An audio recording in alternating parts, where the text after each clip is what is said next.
Mabuhay Pilipinas! Maligayang pagbabalik dito sa aking channel, pero kung bago ka lang, pasuyo ng like and subscribe. Salamat agad! Ngayong araw ng Tuesday, October 15, 2024, kabayan, update lamang po tayo sa ating panahon. Sa ngayon, kabayan, marami pa rin po tayong weather system ang siyang nakakaapekto po sa ating bansa.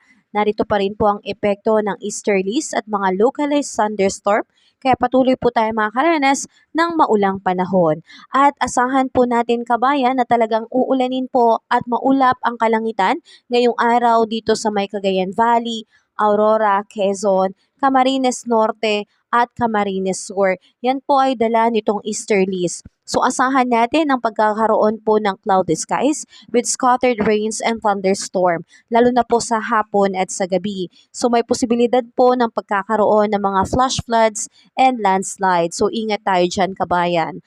At lumawak din po ang epekto nitong easterlies, naapektuhan na rin po nito ang Metro Manila, the rest of Luzon and Eastern Visayas. Kaya asahan ng bagyang maulap hanggang sa maulap na papawin na may kalat-kalat na pag-ulan, kulog at kidlat, lalo na sa hapon at sa gabi rin po. So may posibilidad ng pagkakaroon ng mga biglaang pagbaha and landslide, lalo na kung magiging malakas po ang pag-ulan. At asahan natin, kabayan, sa ilang natitirang bahagi ng ating bansa, ang siyang nakakaapekto ay ito pong mga localized thunderstorm. Kaya asahan ang pagkakaroon ng partly cloudy to cloudy skies with isolated rain showers and thunderstorm. Pero pagdating sa umaga at sa tanghali, maalinsangan ng panahon, pero pagdating sa hapon, dyan na po bumubuhos ang biglaang pag-uulan. Kaya lagi nating dalhin ang ating payong, kabayan, dahil yan po ang magiging pananggala natin sa sobrang init o kaya naman sa mga biglaang buhos ng ulan.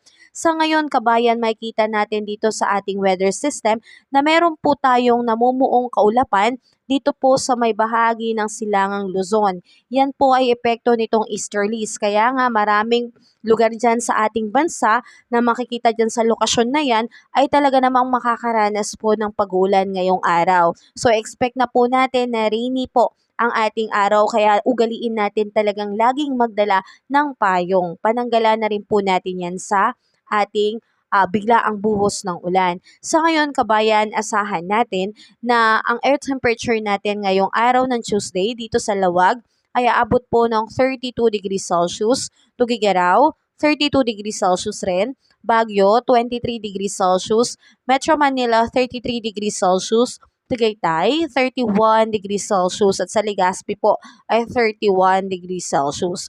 Dito naman sa may Calayon Island at Puerto Princesa, aabot po ng 32 to 33 degrees Celsius. Iloilo, Tacloban, Cebu, 32 degrees Celsius. At sa Zamboanga at Davao po ay 33 degrees Celsius. So mga kababayan, sa ngayon ay wala pa rin po tayong namomonitor na anumang sama ng panahon sa loob at labas ng Philippine Area of Responsibility. At wala rin pong nakataas na anumang gale warning signal sa anumang baybayin sa ating karagatan, kaya malaya pong makakapalaot at makakapangisda ang ating mga kapatid dyan. Lubos-lubusin na po natin hanggat maganda pa po ang panahon. Dahil tulad nga na nasabi ko, meron pong nilabas na forecast ang Pag-asa na mga susunod na linggo po or sa mga susunod na araw, posible pong meron na tayong mamonitor na sama ng panahon sa loob at labas ng Philippine Area of Responsibility.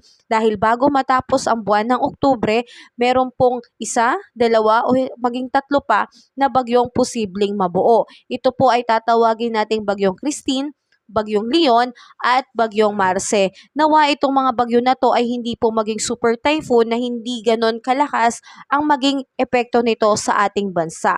Kaya patuloy nating ipanalangin ang ikahaganda ng ating panahon at tayo po ay maging ligtas at malusog sa araw-araw.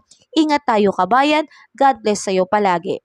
Kabayan, kung nakatulong sa iyo ang video na to, huwag mo namang kalimutang mag-like and subscribe at pasuyo na rin po, pahit na rin po ng notification bell para updated ka sa mga susunod ko pang weather update. Muli, maraming salamat, ingat, God bless po, kabayan.